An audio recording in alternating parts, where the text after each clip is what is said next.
E nós continuamos aqui com a nossa série Desenvolvendo a Arte de Vencer. Por que vencer tem que ser, você tem que olhar para esse negócio de vencer como uma arte? Justamente porque se você, principalmente para você que tem um pouco mais é mais vivido, né, não vou dizer mais velho, mas mais vivido, depois se você passa por alguns tipos de experiências na vida, né? Ou até pela idade, nem sempre a idade promove isso, mas existem experiências na nossa vida que promovem. Claro que por si só elas não são suficientes, mas existe um certo estágio da sua vida que lorota palavra de você é vitorioso, você vai dar tudo certo, para você já não funciona mais, porque para você já não é suficiente aquilo. Chega um momento que alguma coisa precisa fazer um sentido mais profundo. Não basta simplesmente chegar para você e falar um monte de coisa para você pensar positivo, que você chega a uma fase da sua vida que você deixa de ser criança. Que você sabe que não é simplesmente falar que vai dar certo, que vai dar certo. Vitória, vencer na vida, não é apenas um culto que você faz, ou uma oração que você fala, declara ou determina que vai resolver. A gente vai descobrindo ao longo da vida que é isso. A gente vai descobrindo que a vida é difícil, que amadurecer dói. A gente descobre que os desencontros da vida nos ensinam mais do que os encontros, que é os desapontamentos, as dificuldades da vida, nos ensinam mais do que os momentos bons da vida, a gente vai descobrindo isso. O passar do tempo, a gente vai percebendo isso. Quando a gente é jovem, adolescente, a gente acha que a vida a gente quer tudo sim. A vida não é fácil. A vida não é fácil. Está onde você está. Chegar onde você chegou foi fácil? Não, nada é fácil. Se você tem 7 anos de casado, 10 anos de casado, se você está há 30 anos casado, você sabe que a vida conjugal, por exemplo, não é fácil. Quantos outros ficaram pelo caminho, quantos outros não conseguiram romper isso? E eu não estou aqui incriminando essas pessoas, é porque realmente a vida a dois é um ponto da vida que também não é fácil. A vida é difícil, por isso que vencer é uma arte que você vai desenvolvendo ao longo do caminho. Agora, você tem 2 caminhos para desenvolver a arte de vencer. Você pode desenvolver a arte de vencer à luz do que as pessoas dizem, do que a sabedoria secular diz sobre o que é vencer, né? E aí você vai encontrar um monte de coisas dentro desse segmento. Até aquele negócio de que vitória é você usar o jeitinho brasileiro para ganhar lucro, ganhar dinheiro. Até isso você vai encontrar. Né? Você vai achar que você pode associar a vitória a essas coisas. Né? Ou então você pode caminhar pela estratégia bíblica de o que é ser um vencedor. E você olha para o que a sabedoria bíblica diz a respeito de vitória na minha vida. E existem várias áreas que nós fomos chamados para sermos vitoriosos. Né? Paulo vai dizer, né, em Cristo nós somos mais do que vencedores. Então vitória é para crente. Né? Discípulo de Jesus é vitorioso. Quem crê nisso, dê um glória a Deus. Só que essas vitórias, elas vão ao longo do tempo necessitando para elas se tornar reais, a gente precisa aperfeiçoar isso. Precisamos aperfeiçoar. Então o convite para você nessa série, primeiro é o que eu falei semana passada, não falte nenhuma dessas mensagens. Porque a ideia é que você tenha elementos racionais para poder pensar em vitória na sua vida. Desenvolver uma vida vitoriosa, com elementos racionais. Pensar, pôr a cabeça para pensar mesmo, né? Nós vamos aprender isso com Jesus. Jesus, por exemplo, nós vamos ter como é que a gente vence a ansiedade. Ansiedade, lá no capítulo 6 de Mateus, o que Jesus faz? Põe os discípulos dele para fazer o quê? Determinar que não tem ansiedade? Determinar a cura da depressão? Não. O que ele faz para eles? Observem. Use o cérebro. Para pensar. Pense. Não, elementos racionais. E na vida é assim. Você precisa, para ser uma pessoa vitoriosa, pôr a mente para funcionar. E hoje nós vamos falar sobre esse tema, não é? Vencendo o isolamento. a gente poderia colocar no lugar de isolamento solidão, talvez seria mais contextual para o que eu quero falar. Mas nós estamos vivendo o tempo do isolamento social, né? E quando a gente quando fala de isolamento, né, nas mais diversas áreas, a gente lembra do que a gente está vivendo e vivenciou por longo tempo. E até hoje, isolamento social é uma realidade para as pessoas. O que é o isolamento social? Pessoas que se afastam socialmente das outras. Talvez uma separação social. Pessoas que se afastam. Nós vivemos isso nesses dias, né, por conta da pandemia. Vivemos de forma muito severa isso nos tempos de pandemia. De maneira correta ou não, e aqui eu não estou questionando a validade do isolamento, mas o fato é, nós ficamos nessa vibe de isolamento social durante esse tempo todo. Só que antes de ter esse isolamento, já existiam pessoas que se isolavam socialmente. Já existiam pessoas que sofriam com dores na alma, que elas afundavam nas suas masmorras de ansiedade e depressão, e que elas se afastavam socialmente das outras pessoas, do convívio. Pessoas que têm fobia, de fobias sociais, fobias de relacionar com gente. Existem muitas pessoas com isso. Muitas pessoas têm medo de se relacionar e por isso ela se isola. Ela se deixa dirigir pelo medo do passado, ou por alguns medos, alguns traumas que ela teve, e ela não relaciona com pessoas que estão no raio de ação delas. Não relaciona com pessoas da igreja em pequeno grupo, porque tem alguns receios, não relaciona com pessoas do trabalho, porque tem alguns receios, e esses isolamentos, eles são característicos do ser humano, e nós vamos perceber o porquê, desde todos os tempos, antes da pandemia.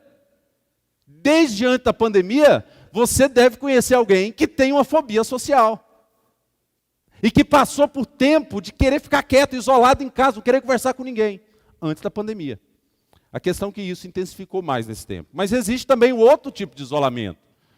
E talvez esse é mais doloroso, porque esse é o isolamento emocional.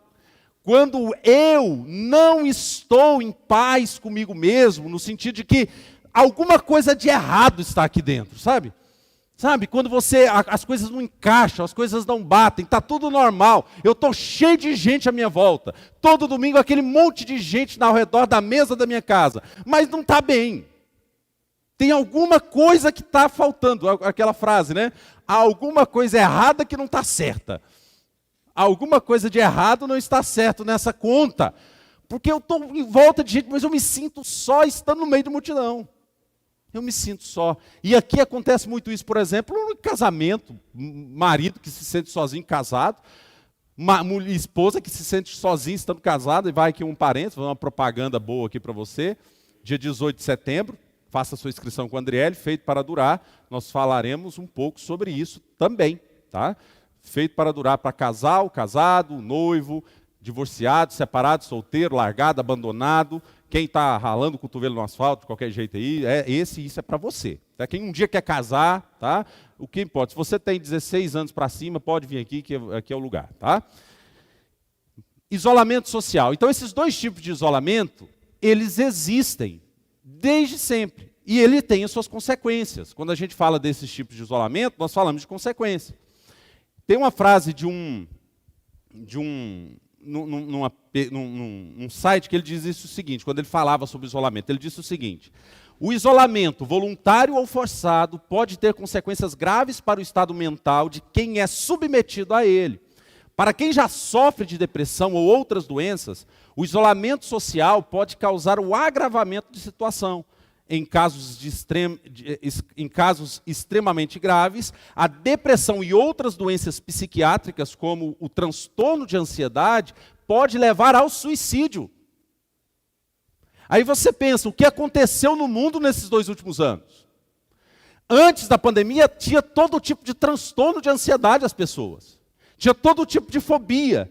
E aí você vem uma pandemia severa, como foi essa, ocasionada pelo novo coronavírus, que alastra da forma que alastrou, que leva um monte de gente, as pessoas se isolam, pioram a situação emocional delas.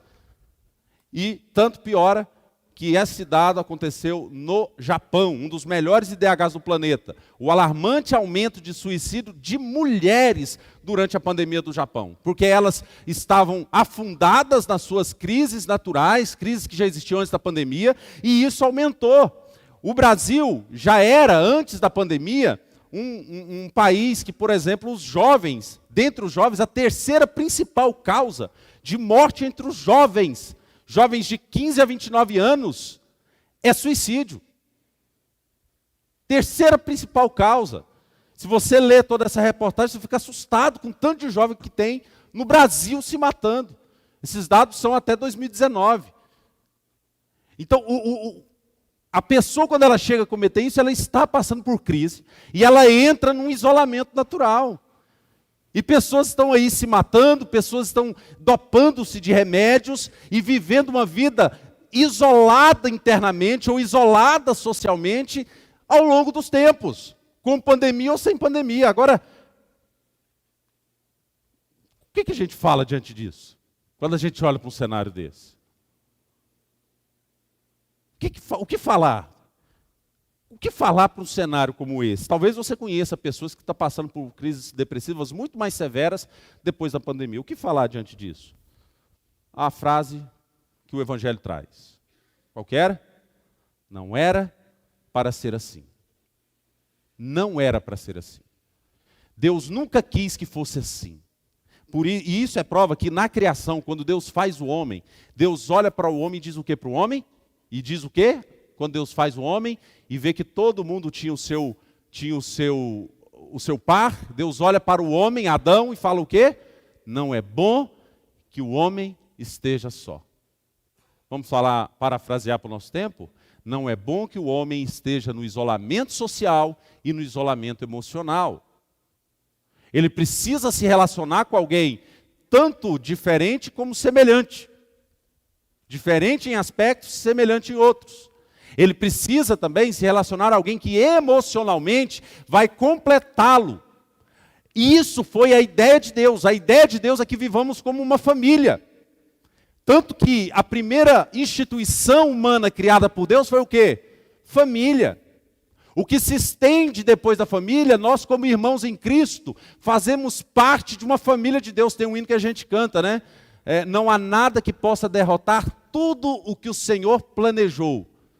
Nosso Pai que no céu está, com uma grande família sonhou, irmãos que dividem o pão e que juntos vivem o amor. O Senhor nos chamou para isso. É um chamado de Deus. Quando o Senhor nos chama para isso, Ele está nos chamando para uma reconciliação com o propósito original do ser humano, que é relacionamento, não é isolamento. Portanto, se você vivencia isolamento social, emocional, se você está vivendo isso, você precisa olhar e entender, eu não estou vivendo os propósitos de Deus para a minha vida. Eu não estou vivendo no plano original de Deus para a minha vida. Eu estou fora disso. Existem razões para eu estar fora. Eu posso ter um monte de razões, mas eu preciso olhar e entender que eu estou fora. Agora, por que, que as pessoas elas são solitárias? Por que as pessoas elas se entregam tanto a esses dilemas da vida? São várias dificuldades, a gente pode elencar um monte. Dificuldade na relação de amizade, a pessoa teve problema na amizade, aí começa a se isolar, não é amiga de ninguém, porque cria uma crise de desconfiança do mundo inteiro, porque alguém foi lá e ela se decepcionou, e nem sabe se realmente a decepção ela é verdadeira, talvez é um mal entendido e a pessoa se decepcionou e carrega para a vida inteira. O trauma do passado, esse trauma vai dirigir as decisões dela do futuro. E por conta disso ela se isola. Pessoas que não confiam em si mesmas e nem nas outras pessoas, por isso ela se isola. Pessoas que teve uma rejeição muito severa por parte de outras pessoas próximas. Pessoas que mudaram de residência. Esses são dados apresentados por vários pensadores a respeito por que as pessoas se isolam, né? perda de pessoas queridas, porque eu perdi, por isso eu não me dedico mais a ninguém, né? E a pessoa se isola. Relacionamento amoroso rompido, pessoas que se divorciam, né? Muitas pessoas que se divorciam, né? Elas têm dificuldades de contrair outro relacionamento, de se casar oficialmente, por medo do relacionamento do passado que não deu certo. E ela deixa que aquele relacionamento do passado dirija as decisões dela do presente e do futuro. Porque ela está traumatizada. Por isso ela opta por viver só. Por isso ela opta por viver só. Né? E isso traz algumas marcas para nós. E mais, ser estranho em um lugar novo, quando a gente vai para um lugar, né, ocasionado por mudança. Quando eu me aposento, toda pessoa, a maioria das pessoas, é provado isso, a maioria das pessoas, quando elas se aposentam, principalmente nesse ritmo frenético que a gente vive, acelerado, quando ela se aposenta, ela entra em crise. Crise funcional. Porque não tem nada pior do que você se sentir inútil. E aí começa, né, as irmãs começam a fazer curso de crochê, tricô, né, começam a fazer quadro, pintura. Né? Se minha tia estiver me ouvindo agora, ela vai falar assim, você está falando de mim no púlpito, né? A gente começa a encontrar um monte de coisas para fazer, porque nós queremos um significado social. Agora, alguns se isolam. E mais, problemas de relacionamento com os pais, um dos grandes problemas, por isso que a gente fala, pais, invista na vida espiritual dos seus filhos. Talvez aqui está o maior problema de pessoas com crises emocionais, crises sociais, pais, pai e mãe. Talvez aqui esteja o maior problema, a maior causa de problemas de pessoas que não se relacionam muito bem. Ela tem problema de isolamento também.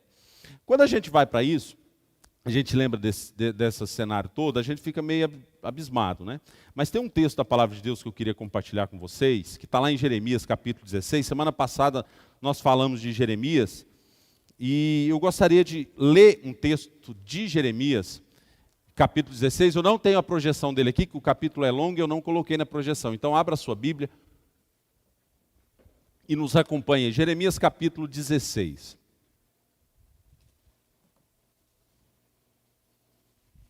Jeremias 16.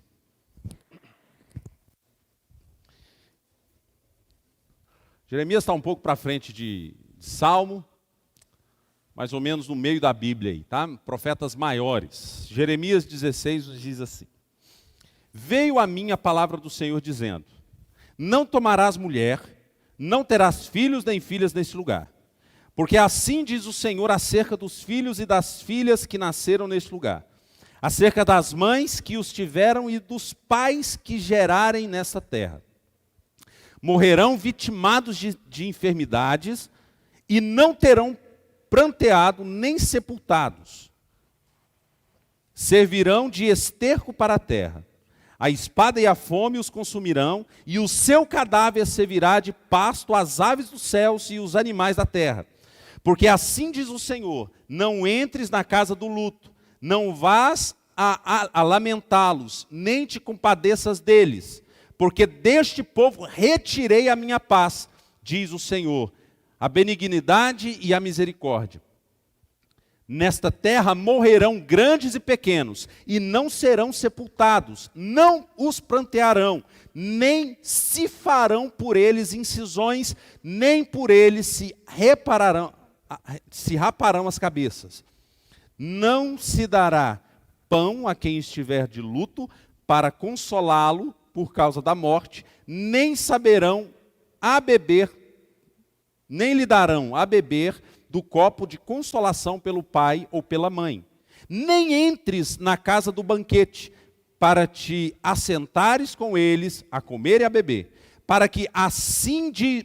porque assim diz o Senhor Deus, o Senhor dos exércitos, o Deus de Israel: eis que farei cessar neste lugar, perante vós e em vossos dias, a voz do regozijo e a voz da alegria, o canto do noivo e o canto da noiva.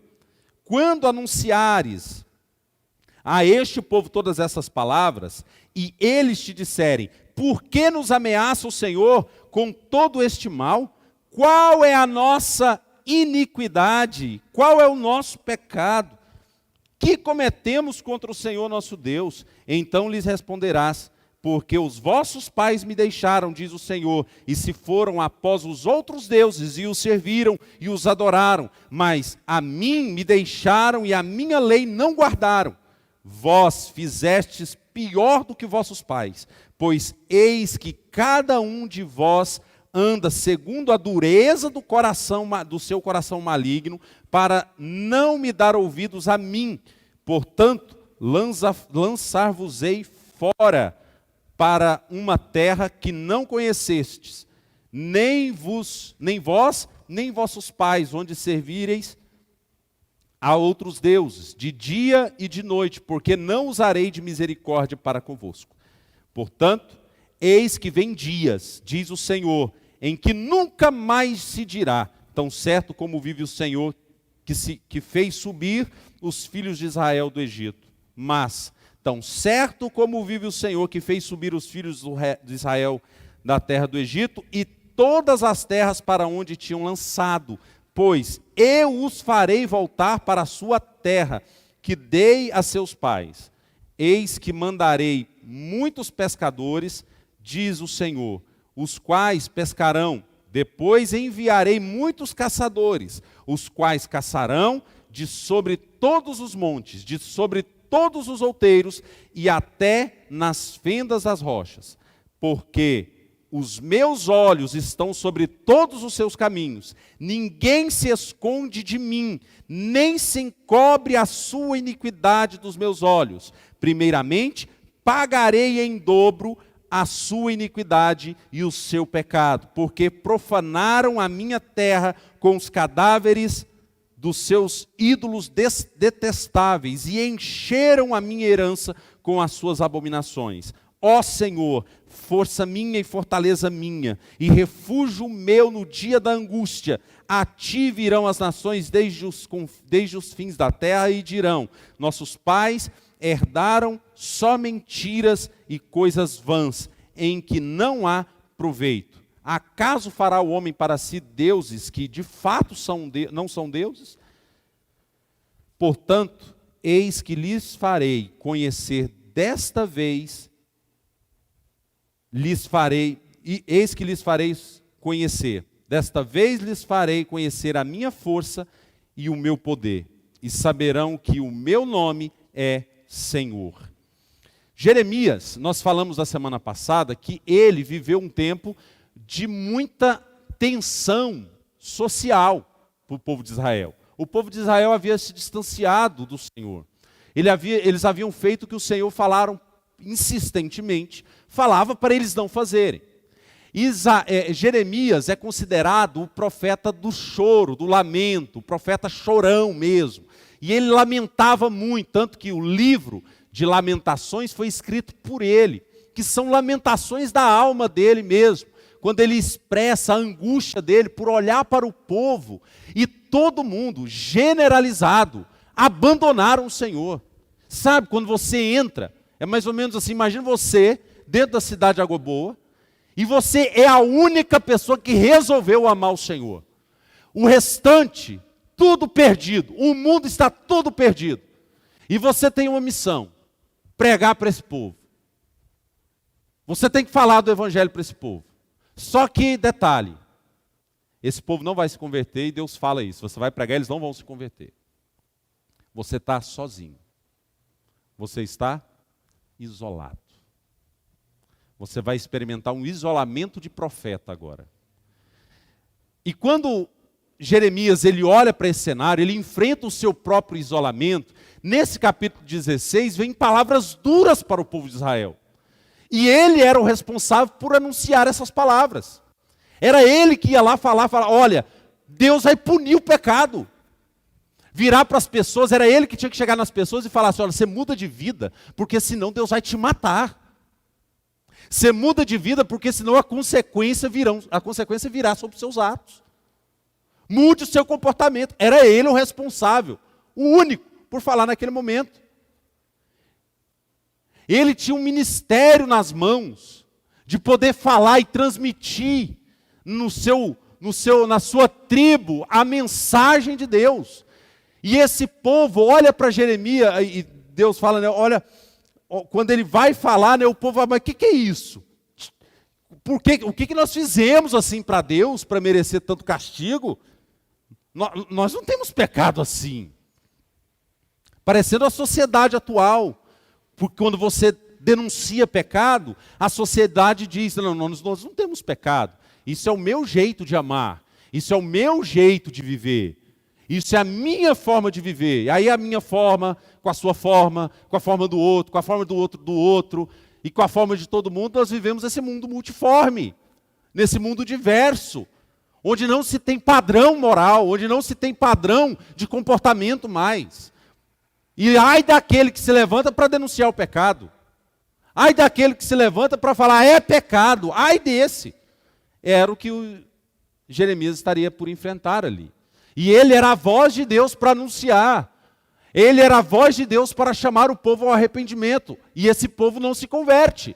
E ele fica isolado, sozinho, um isolamento provocado por uma convicção de fé. E não apenas por um trauma do passado. E o que ele faz nesse momento? Esse capítulo 16 nos ensina, no mínimo, 3 atitudes de como eu posso vencer o isolamento. A primeira delas é que, nesse momento que, no capítulo 16, que inicia, veio a mim a palavra do Senhor dizendo, a gente aprende que Jeremias, como que ele passou pelo seu isolamento de profeta, ele desenvolveu mais profundamente o seu relacionamento com Deus. Do capítulo 1 ao 9, ele vai recebendo informações de Deus sobre o que fazer. A palavra de Deus estava falando com ele. A palavra de Deus estava ministrando o coração dele. O que ele tinha que falar para o povo que ele fazia parte. A palavra de Deus estava sendo ministrada, ele estava ouvindo Deus falando. Era um ambiente de relação que ele tinha. Era um momento de intimidade com ele. Não era uma coisa que ele estava lá, trabalhando lá e de repente do nada aparece uma palavra, como se fosse psicografia, que ele estava... Não, Deus não é psicográfico. A palavra de Deus não foi essa... Jeremias não era um médium que estava ali transcrevendo, né? Não, Deus fez uso das faculdades mentais, emocionais do profeta. E como que ele descobriu o que o Senhor tinha para falar para ele? Através de um relacionamento com Deus. Como é que a gente vence a nossa dificuldade do isolamento? Relacionando profundamente com Deus, o Senhor de toda a história. Ah, pastor, mas então eu tenho que receber uma palavra do mesmo jeito que Jeremias? Eu vou receber? Vai, você sabe por quê? Porque você vai abrir a sua Bíblia, e essa aqui é a profecia que Deus já deu para mim e para você. Você precisa olhar para a história da Bíblia e entender que, olha, a Bíblia é um meio de graça. Não é uma ferramenta que eu abro no domingo à noite ou que eu ligo no domingo à noite. A Bíblia precisa ser lida e Deus se revela em toda a sua história. Deus fala comigo, fala com você, te ajuda nos momentos de solidão. A palavra de Deus são delícias maravilhosas para todos aqueles que creem. Lâmpada para os meus pés é a tua palavra e luz para o meu caminho, disse o salmista. Quando no Salmo 1 é aquela menção apontando para o Cristo, né? Bem-aventurado o homem que não anda segundo o conselho dos ímpios, nem se detém no caminho, não se assenta na roda dos escarnecedores. Antes, o seu prazer está na lei do Senhor, e na sua lei ele medita de dia e de noite. Ele vive em função de um relacionamento com Deus. Para você ter uma ideia do que é o relacionamento com Deus, se você é casado, eu queria que você lembrasse, se você já foi casado alguma vez, lembra quando você conheceu a pessoa que você casou. Sabe aquele negócio de você sempre querer estar junto? Sempre quer estar junto. Você sempre quer estar junto, quer estar lá, quer envolver, quer relacionar, quer ter intimidade. Foi isso que aconteceu lá. Casal novo. Você queria estar junto. É desse jeito que tem que ser o seu relacionamento com Deus. Você tem que desejar, tá? É mais ou menos assim, ó. Querer desenvolver relacionamento com Deus é você estabelecer horário para estar com Ele. Viu, mulheres? Não, mulheres geralmente, não são todas, são mais ansiosas. Mulher, presta atenção. Você quer que o seu marido chegue na sua casa e fala com você olhando pelo celular? Quem gosta disso, levanta a mão. Por que você quer fazer outra coisa, orar a Deus fazendo suas coisas? Por que você trata Deus de um jeito que você não quer que nem seu marido te trate? Você não aceita isso do seu marido e você acha que Deus é obrigado a aceitar isso?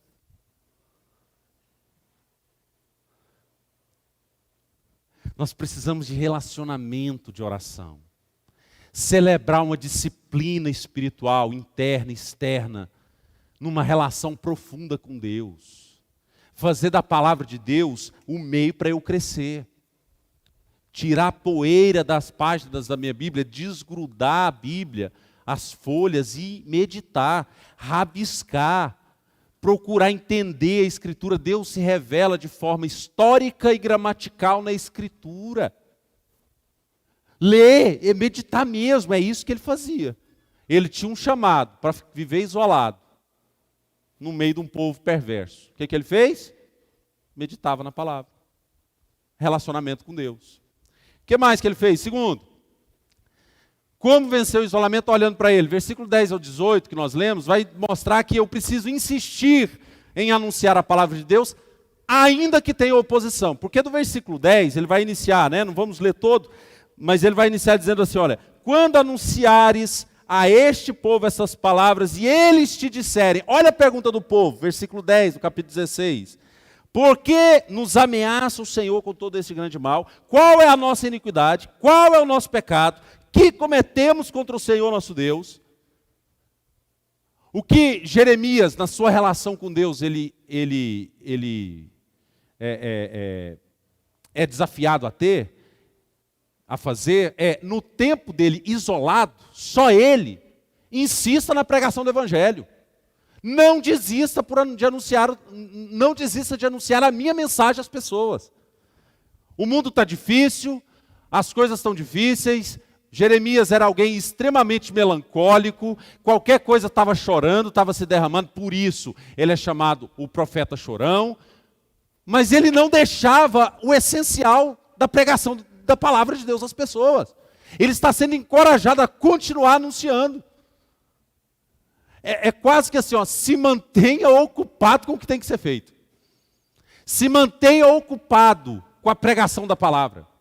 Ainda que tenha que denunciar o pecado, aquele povo precisava de arrependimento.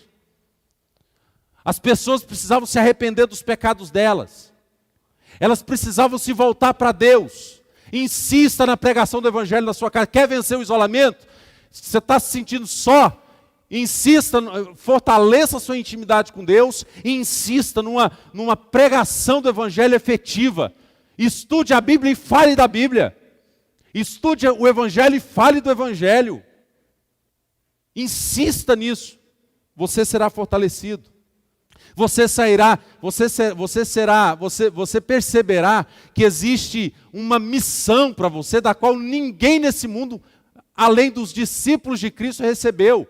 Que é tornar Deus conhecido por meio de palavras e obras. Assim como o povo de Israel estava corrompido, nós estamos no mundo corrompido. Nós estamos no mundo falido. E a mensagem de vida e vitória está nos nossos lábios. Deus nos entregou. Insista no anúncio dessa palavra. Pregação do Evangelho não é coisa para pastor. Pregação do Evangelho, o Senhor designou todos os seus discípulos para ir e pregar o Evangelho. Vai e torne Deus conhecido por meio de palavras e obras. Deus comissionou todos. Uma palavra que eu ouvi essa semana, uma frase que eu vi, até compartilhei, que dizia: como que se deu o seu chamado, como que você descobriu o seu chamado, ou melhor, o que aconteceu para você se entender como pastor, o seu chamado missionário, enfim. Não aconteceu nada. Mas como assim não? Eu simplesmente li o que está na Bíblia e obedeci. Só. Chamado missionário, todo discípulo é um missionário. Todo discípulo de Jesus, ele é um pastor onde quer que ele esteja. Todo discípulo. Ele tem um chamado para pregar o Evangelho, em qualquer lugar que ele esteja. E você está em lugares que eu não estou, que eu nunca estarei.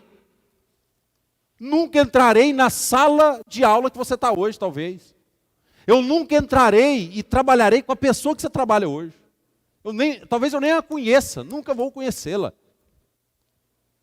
É você que está lá. Eu nunca serei amigo do seu melhor amigo hoje.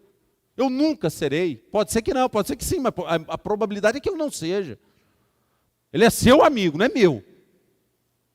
Ministério se faz em parceria.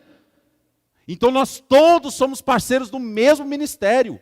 Então se é para ser isolado, seremos isolados juntos pregando o Evangelho. Num tempo de isolamento, anúncio do Evangelho. O que o mundo precisa? De uma igreja forte e corajosa para anunciar o Evangelho. É disso que o mundo precisa e é disso que você precisa para até sair da masmorra da sua vida isolada.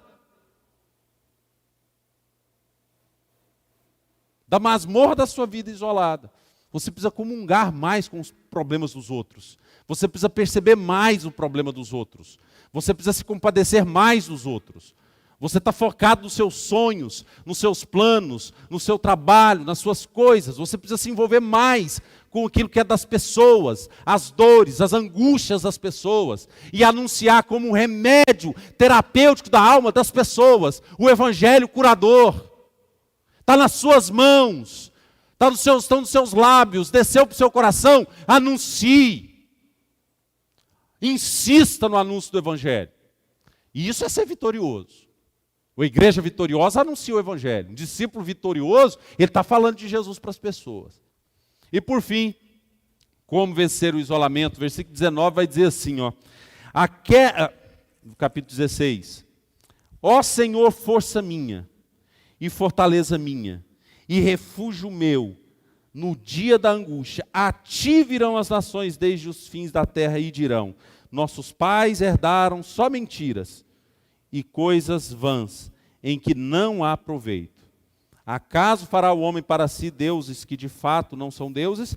Portanto, eis que lhes farei conhecer. Desta vez farei conhecer a minha força e o meu poder, e saberão que o meu nome é Senhor. O que a gente faz quando a gente está angustiado, isolado, quando a gente está vivendo dias de isolamento? Descansa o coração na força e na bondade do Senhor Deus.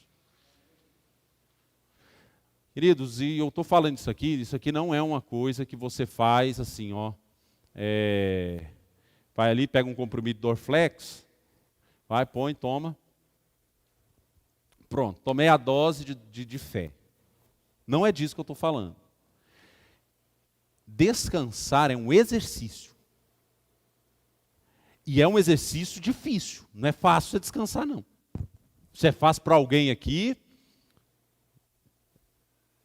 eu não sei se é um ser humano, não. Não é fácil para ninguém. Esse descansar traz a ideia de um processo, né? Por isso que é uma afirmação de clamor. Ó Senhor, força minha e fortaleza minha e refúgio meu no dia do quê? Da angústia. No dia da angústia, no dia do sofrimento. E dias de dificuldades e de angústia nós teremos sempre. Nós sempre baterão à nossa porta dias maus. Nós sempre sofreremos nesse mundo. Você sempre passará por angústias, por isolamento, sentimentos de solidão, mas é nesse momento que você tem que exercitar a sua mente, o seu coração, na direção do Senhor Deus, forte e bondoso. Esperei confiantemente pelo Senhor e Ele se inclinou para mim. Entrega o teu caminho ao Senhor, confia nele e o mais Ele fará. Se você olhar no capítulo 17, verso 7, vai dizer: bendito o homem que confia no Senhor e cuja esperança é o Senhor. Por quê? Porque ele é como árvore plantada junto às águas, que se estende as raízes para o ribeiro, e que não receia quando vem o calor, mas a sua folha fica verde, e no ano de sequidão não se perturba, nem deixa de dar fruto. Esse é o cenário do homem que confia no Senhor Deus bondoso e poderoso. Não é o homem que confia em si mesmo, por isso que o versículo 9 do capítulo 17, se você olhar na sua Bíblia, vai dizer: enganoso é o coração, mais do que todas as coisas, e desesperadamente corrupto. Quem o conhecerá? O nosso coração nos engana, mas o Senhor Deus nos conhece. Então, quem sonda o nosso coração? O texto aqui vai nos dizer: eu, o Senhor, esquadrinho o coração, eu provo os pensamentos, e isso para dar a cada um, segundo o seu proceder, segundo o fruto das suas mãos, como a perdiz que choca os ovos que não pôs, assim é aquele que ajunta riquezas, mas não retamente, no meio dos seus dias as deixará, e no seu fim será insensato. Você tem dois caminhos, você pode confiar na força do seu trabalho, no trabalho das suas mãos. Isso é sabedoria secular, isso é sabedoria humana. Ou você pode optar pela sabedoria bíblica que te convida a confiar no Senhor Deus, a entregar as suas ansiedades nas mãos do Senhor Deus, a fazer conhecida diante do Senhor Deus os seus clamores. O Senhor Deus ouve o seu povo. As orações que são feitas são ouvidas pelo Senhor nosso Deus. Ele ouve o seu clamor, Ele sabe o que passa dentro do teu coração quando você está angustiado, quando as portas se fecham, quando você tem que lidar com a luta emocional interna, quando a dor da alma bate. Ele sabe o que você passa, Ele te entende, Ele sabe e Ele te consola. Ele é socorro bem presente no dia da angústia. Por isso, faça conhecida diante dele os seus lamentos. Use, isso aqui é uso da oração, da fala da oração. É a parte onde eu externo a Deus a minha angústia. Eu não preciso da ajuda de ninguém para orar. Eu não preciso para falar com Deus, não. Qualquer um de nós podemos chegar diante de Deus em oração. Quando eu digo ajuda, é mediação. Eu não preciso da oração do pastor para chegar diante de Deus. Você pode chegar. Deus ouve você. Deus ministra graça na sua vida diretamente e à vontade, para todo sempre. É o que ele vai dizer, é o que nós vamos perceber lá em Hebreus capítulo 4. Verso 16, quando diz que Jesus é o nosso sumo sacerdote que penetrou os céus. E aí o versículo 16 vai dizer assim: se nós temos alguém que recebe a nossa oração, o que a gente faz? Acheguemo-nos, portanto, confiadamente junto ao trono da graça. Está lá, Hebreus capítulo 4, verso 16. O que é isso? Confie, vai lá e chega. Chega, apresenta o seu coração, rasga o coração diante de Deus. Fala para Deus o que passa no seu coração. Fala o que dói. Pastor, eu tenho feito isso. Não tem sido suficiente. Sim, você precisa de pastoreio, você precisa de ajuda para nessas orações se fortalecer. Por isso, a primeira parte de fazermos juntos é importante. Desenvolvermos juntos uma intimidade com Deus. De desenvolvermos juntos uma intimidade com o Pai. Você e eu fomos chamados para vivermos juntos. Você e eu fomos chamados para caminharmos juntos. Você não foi chamado, não existe ministério do isolamento na igreja. Não existe ministério dos isolados. De que forma que a gente aplica isso ao nosso coração para a gente finalizar essa mensagem? Queria desafiar o seu coração e desafiar você a se envolver com a oração, meditação na palavra e comunhão aos irmãos. Oração, meditação na palavra e comunhão com irmãos. Você precisa desses três elementos para fortalecer a sua vida. Você precisa disso urgente. Quando que eu preciso? Sempre. Você precisa disso? Sempre. A vida inteira você precisará disso. O que eu quero dizer com isso? Você precisa separar um tempo e um horário para se relacionar só você e Deus. Para falar com Deus, para meditar na palavra, sem fazer nada. É o seu encontro com Deus. Do mesmo jeito que você quer que os seus filhos te ouçam, e o seu cônjuge te ouça, ou qualquer pessoa pare para te ouvir e olhe no teu olho, Deus quer esse mesmo nível de relacionamento. Deus quer que você separe isso. Faça isso. Eu não quero que você arraste culpa se você estava errado até aqui. Eu quero que você olhe de hoje para frente, porque Deus já te perdoou de tudo. Olha para frente. É amanhã, é hoje, antes de dormir. É hoje. É de agora em diante. E comunhão com irmãos. Aproveita essas oportunidades, gente. 3 oportunidades mínimas de 90 minutos. Pequeno grupo, escola bíblica e culto à noite. Pequenas oportunidades de 90 minutos para você se relacionar com Deus. Segundo, insista em falar de Deus, da palavra dele à sua família, mesmo que cause incômodo. Mesmo que perturbe os outros, mesmo que as pessoas estão lá bicuda com você, insista em falar da palavra de Deus. Com amor, entendendo o jeito correto, o coração da pessoa, mas insista. Insista em clamar pela vida dos seus filhos. Não desista da sua família. Não desista mesmo, insista em falar do amor de Jesus a todas as pessoas às quais Deus entregou a você. Que Deus deu a você para viver contigo. Os filhos, seu cônjuge, Deus deu essas pessoas a você. Deus te presenteou com essas pessoas. Portanto, fale da palavra de Deus na sua casa. Estou falando para quê? O que eu quero com isso? Faça culto doméstico na sua casa. Marido, chama sua esposa para orar junto, ler a palavra e cantar um hino. Pastor, não sabe cantar. Meu irmão, deixa eu te falar, existe um negócio no celular chamado YouTube.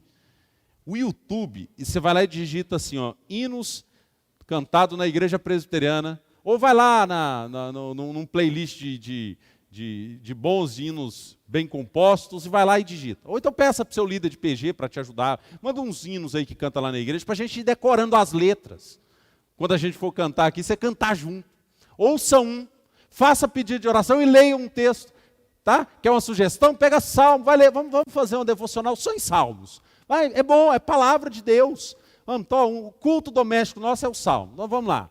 Né? Eu comecei no nosso último culto doméstico o livro de Tiago. Né? Vamos trabalhar a ansiedade.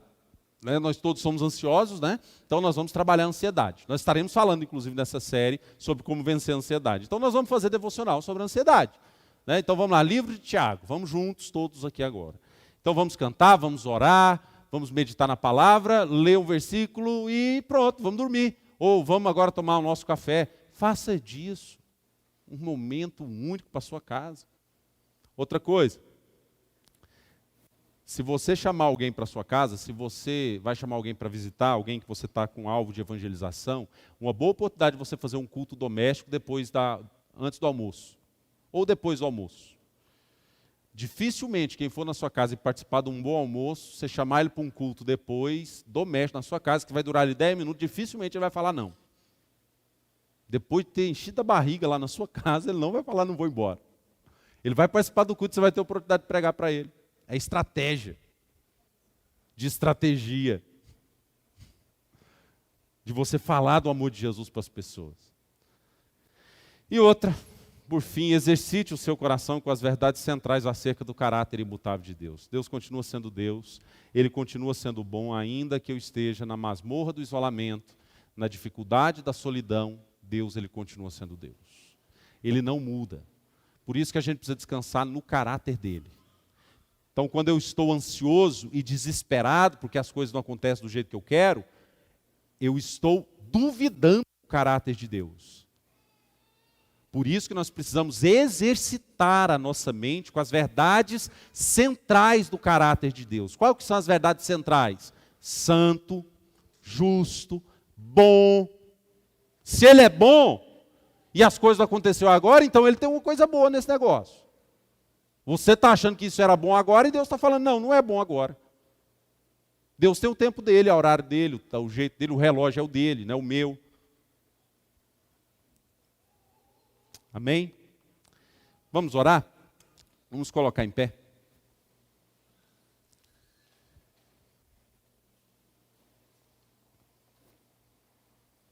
Oremos. Curva a sua cabeça, feche seus olhos. Senhor, em nome de Jesus, eu quero colocar, ó Deus amado, as nossas vidas diante da Tua presença. Eu quero pedir, ó Deus amado, pela vida de cada uma das pessoas que estão aqui, que estão nos acompanhando, pelos relacionamentos, pelos casamentos, ó Deus, que estão aqui representados, pelas famílias aqui representadas, pelas pessoas que nos visitam, pelas pessoas que são membros da igreja que não puderam estar aqui hoje, aqueles que não são, que estão acompanhando-nos pela rede social, que o Senhor esteja também alcançando com a Tua graça. Pai amado, e nesse tempo, ó Deus, em que vivenciamos esses isolamentos, esses distanciamentos, que o Senhor guarde o nosso coração dos medos, das angústias, guarde o nosso coração, ó Deus, desses receios, dessas consequências provocadas pelo isolamento, mas, sobretudo, ó Deus, faça isso nos levando a conhecer mais e melhor o Senhor. Eu te peço, ó Pai, que o Senhor esteja fortalecendo em nosso coração, a cada dia, a cada momento, o desejo nosso pelo Senhor, que em nome de Jesus, ó Pai, nós possamos vivenciar tempos de intimidade contigo mais profunda, tempos de busca mais profunda ao Senhor, percebendo o teu caráter e amando, ó Deus amado, a tua palavra. Te peço isso em nome de Jesus. Amém. E agora, irmãos, que a graça de Jesus Cristo, o amor de Deus, a comunhão e a consolação do Espírito Santo do Deus vivo esteja sobre a sua vida hoje e sempre. O povo de Deus diz: